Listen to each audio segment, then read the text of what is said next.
చిన్నప్పుడు మా విలేజ్‌లో ఎక్కువ సార్లు కరెంట్ పోయేది. కరెంటు రోజు చాలా సార్లు పోయేది రాత్రిపూట. అయితే అప్పుడు పెద్ద పెద్ద లోగిళ్ళిళ్ళు కదా!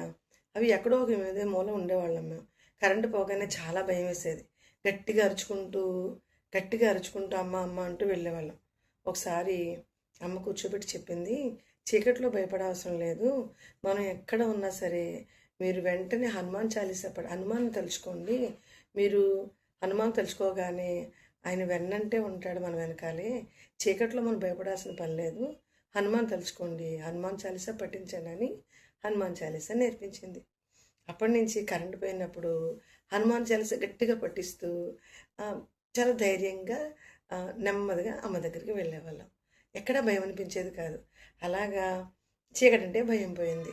ఎక్కడైనా సరే ఎంత చీకట్లో ఉన్నా భయం లేకుండా నడుచుకుంటూ వెళ్ళిపోయేవాళ్ళం. అలా తర్వాత పెద్దయిన తర్వాత కొంత మన జీవితం మనకి ఏర్పడిన తర్వాత ఎన్నో కష్టాలొచ్చాయి. అయితే ఆ కష్టంలో కూడా హనుమాన్ వెన్నంటే ఉంటాడని, ఆ కష్టాన్ని తనే తీరుస్తాడని గట్టిగా నమ్మాం. అయితే అలాగే భగవంతుడు ఎన్ని కష్టాలొచ్చినా సరే దాంట్లోంచి నెమ్మదిగా అలాగే బయటపడడం జరుగుతుంది. అంటే అది అది భగవంతుడు చేస్తాడా? లేతే మన సంకల్పం మనల్ని నడిపిస్తుందా? అనేది కాదు.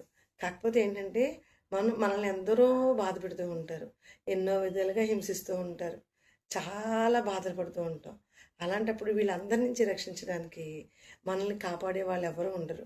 కాకపోతే మనకు తెలియకుండా ఒక అద్భుతమైన శక్తి అనేది మన వెనుక ఉందని, మనల్ని తనే కాపాడుతుందని ఒక భరోసా, ఒక నమ్మకం మనకి ఉంటే అప్పుడు మనం ఆ కష్టాన్ని దాటేస్తాం. ఎందుకంటే ఆ నమ్మకమే మనకి ఖచ్చితంగా దారి చూపిస్తుంది.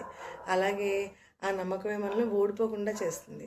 అందుకని మనం ఖచ్చితంగా పిల్లల్లో ఖచ్చితంగా భగవంతుడు అనేవాడు ఉన్నాడని, ఒక అద్భుతమైన శక్తి ఉందని, మనల్ని కష్టాల నుంచి కాపాడుస్తుందని అలా పిల్లలకి మనం ఖచ్చితంగా ఆ బీజాలు నాటాలి.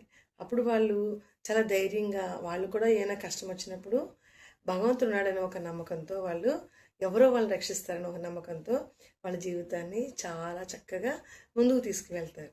ఇది మనం ఖచ్చితంగా మన పిల్లలకి మనం నేర్పించాలి.